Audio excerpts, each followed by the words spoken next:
4 years ago, thousands of Donald Trump supporters marched on the Capitol in order to prevent the ratification of Joe Biden's presidential victory. They beat police officers, destroyed property, threatened to kill the vice president and the Speaker of the House. Many were arrested and prosecuted for their crimes.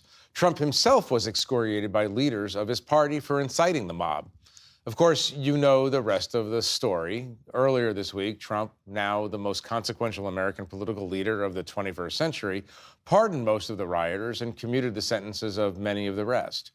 Many of them are demanding that Trump avenge their prosecutions. "I am your retribution," he said in 2023, and we would be naive to believe that he doesn't mean it. So much has happened since inauguration on Monday that it's hard to keep up on issues ranging from DEI to immigration. We'll try to unpack the week tonight, and we'll try to understand the possible consequences of the release of more than 1,500 rioters from prison. Joining me tonight to discuss all this, Laura Barone-Lopez is the White House correspondent for PBS NewsHour. Leanne Caldwell is the chief Washington correspondent at Puck. Ashley Parker is my colleague and a staff writer at The Atlantic. And Charlie Savage is a Washington correspondent for The New York Times. Thank you all for being here. We are not lacking in topics. I want to start with January 6th because it's nothing's really surprising, but this is a borderline surprise in the depth of the pardoning and the commutation. I mean, and you know, and it's I guess it's just me, but I find it odd that men who assaulted police officers had their sentences commuted by or outright pardoned by a Republican president. No Democratic president, I think, would do it, but no Republican president to date would do such a thing. I want to show you one clip just to introduce this topic.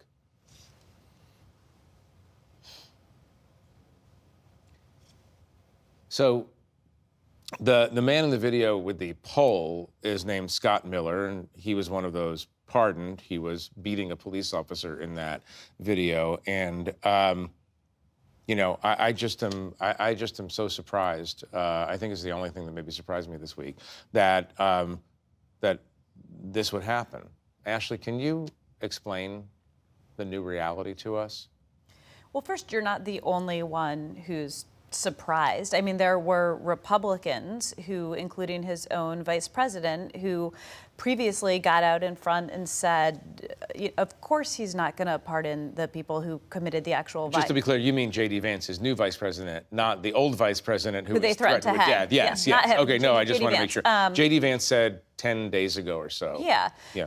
He did not expect that the people who committed acts of violence against the police officers would be pardoned. That was the view of a lot of Republicans. That's the first thing. But the new reality in many ways is the old reality, which is that sort of almost immediately with Trump, almost immediately after January 6th happened, there was this whitewashing process to tell the public that what they saw, that clip you just showed, what people saw when they were in the Capitol, what these Republican lawmakers experienced when they were running for their lives, in many cases, what people watched on their TV screens hadn't really happened or wasn't as bad as they thought it was. And that is the reality Trump has, the false reality, but it is the reality he has been trying to push that was part of his political comeback, really since that deadly attack on the Capitol. And so by that logic, you can see why Trump, by sort of pardoning and exonerating all of these people, these were the people who he urged to go march on the Capitol. In some ways, he seems to be trying to exonerate himself and pardon his own behavior from that day. He called it a day of love. Is that correct? Yeah. The Leanne, you watched the Republican caucus carefully, and you were also, I should note, in the Capitol on January 6th. You experienced this directly. What are you hearing from Republican leaders this week about the pardons? So Republicans are, well, publicly, they're not saying that much about it. Privately, Republicans are uneasy about it. They're queasy. They think that he went too far. They were not, as Ashley said, expecting the ones who actively beat police or were charged and convicted of serious crimes to also be pardoned as well. it's not even just the more centrist moderate Republicans who are saying that, but even those who are more in Donald Trump's corner. Privately though. But there's also a caveat to that. They are trying to justify it at the same time by pointing to President Biden's just, a couple days prior, pre-pardons of his family. They're pointing to the pardon or commutation, I can't remember which, of Leonard Peltier, who was convicted decades ago of killing 2 FBI officers. So there's a lot of both sidisms as well. Right. I want to talk about the Biden pardon, which came minutes before he gave up the presidency, had to leave the presidency in a moment. But just coming back to this, and I was there too, we all reported on this in one way or another. These are Republicans who were at the time appalled, first of all, fearful. Yeah. Scared. They ran for their lives. They ran for their lives. Yes. That's a literal truth. Yeah. Anybody, to your knowledge, of the Republicans in the Senate and the House, anybody say anything publicly saying this was a bad thing and we shouldn't let these guys out of jail? Not forcefully, that I'm aware of. Murkowski Lisa did Murkowski. put out a statement And saying Susan condemning. Collins And I think Tom Tillis. put out a statement, and Tom Tillis was saying that's something he didn't agree with.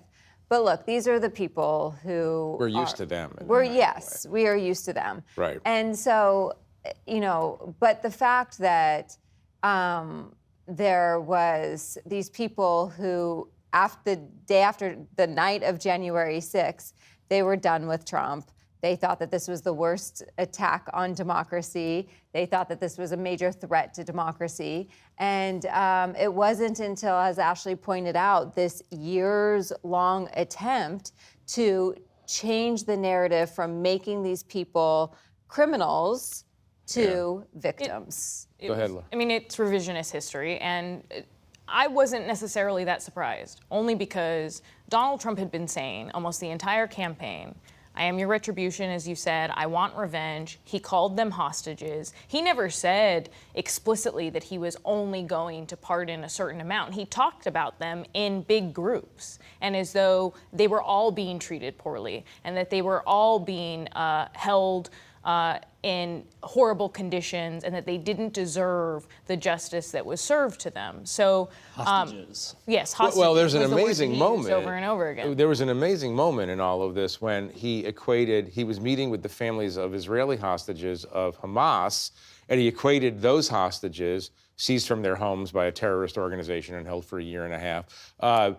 to people who were convicted in American civilian courts of violent crimes, and said hostages are hostages are Who hostages. were sometimes turned in by their family members who were so Right. appalled at what they saw. Right. But I think what's so stunning about what happened was that, yes, and 1,500 total, the fact that the leader of the Proud Boys, the leader of the Oath Keepers were released, and that now they are emboldened and they are essentially looking to rebuild their far-right extremist groups. They're looking to recruit. The former law enforcement that I've spoken to, including ones who served in DHS under the first Trump administration, Homeland Security, are yeah. incredibly concerned about the threats of potential violence, that these actors will go out on their own or inspire people to go out on their own with their tough talk to then carry out their own acts of revenge. If I could build off that, there's a way in which this was a huge risk for Trump.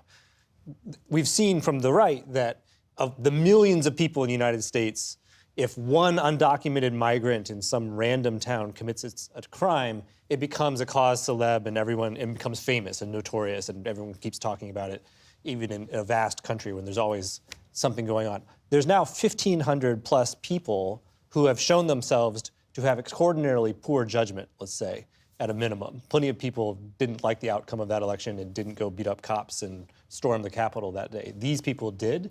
As you say, they're now emboldened and any acts of violence or crimes that these people, just one or two of them commit, Trump is going to own. Well, it's interesting. The so-called shaman, the famous the horn guy, he was pardoned, and the first thing he said was that he was going to go out and buy some guns. I mean, so the emboldening is there. To be fair to the shaman, he also said that he was going to go buy some weed, which militates against taking action in a gun store. Or militates against taking action in anything. But nevertheless, they know that they're operating under essentially the protection, because if you could get a pardon now, why can't you get a pardon 3 years from now, something you haven't done yet, as long as Trump is Donald president? Trump also said earlier this week, which I think was kind of, again, with all the news, gets buried, but he said, he suggested that maybe there's a place in politics for the Proud Boys, that there's a place in politics for Stand back and stand by, I think, was the expression. Charlie, let me ask you this, because the subject of the Biden pardon came up. Very few people like that pardon. Very few like the Biden pardons, including in the Democratic Party, but especially this very last minute pre-pardon of family members. Do you think that is connected in any way to the subsequent January 6 pardons? In other words, that was the permission structure changing. Well, if Biden is going to do it, I'm going to go even further. I mean, it certainly provided a what about excuse, as we were hearing from the Hill. Yeah. But honestly, I think Trump was going to do what he was going to do regardless. Yeah. What are the consequences? And I want to talk to you about rule of law generally, but what are the consequences of that Biden pardon, that last-minute pardon, for the idea that no one is above the law in America? I mean, a pre-pardon for people who have not been charged with a crime yet and not even suspected of a crime. I mean, it depends on how we think about it. If we put this in the category of Trump is coming, he is going to weaponize DOJ as he's promised to do, and bring charges against his political enemies as a matter of just grievance score settling, and even when there's not really a crime there, a basis for opening an investigation, then this was an extraordinary but sadly weird, unique to this moment in time thing. Right. But if you think that those guys, there really was something there, and that to have a blanket pardon for anything that happened going back 10 years in the case of Hunter Biden, for example, it's really, there's no limits the Constitution puts on a president's clemency powers, and it's one of those powers that's just ripe for abuse because of that. Right. And we're just seeing norms of self-restraint melting away. There's also a political element to this, too, even though Trump's not going to be running for re-election, we think. So you say. Not only did he campaign on this, but also Democrats partially also campaigned on January 6th. And this was a closing argument of Kamala Harris's campaign, and it didn't work. And so there is an acknowledgement that for Trump that this is something that is politically viable in this moment. And lastly, on the pardons on the Democratic side, also, there's a lot of frustration from Democrats who sort of felt like, they believed that Democrats were better than this. And a lot of Biden's closing argument was also sort of upholding standards and norms of democracy, and they believe those pardons undermine that. And then there's another sense of frustration from Democrats, which you see publicly and privately, that he did that last batch of pardons, but it was quite small. And there's a lot of other people, if you believe, as Charlie said, that Trump is going to keep his promise to weaponize the Department of Justice and go after people, why limit it to such a small group? There's a lot of other people, Cassidy Hutchinson and Olivia Troy. There's any number of people who do not necessarily have the financial means or the connections the way, say, a General Milley or an Anthony Fauci does to protect themselves. If you're going to do it, if you're going to violate these precedents that you said you were not going to violate, why not just protect everyone is another thing I've heard. Yeah. If I could, go ahead. If I could add just 2 quick points on this. I mean, when you ask about consequences, there's a bit of irony in that Donald Trump and Republicans for so long said, we just want to put January 6th in the past. We don't want to talk about January 6th. Democrats want to talk about January 6th. And now it's not just ending with the pardons.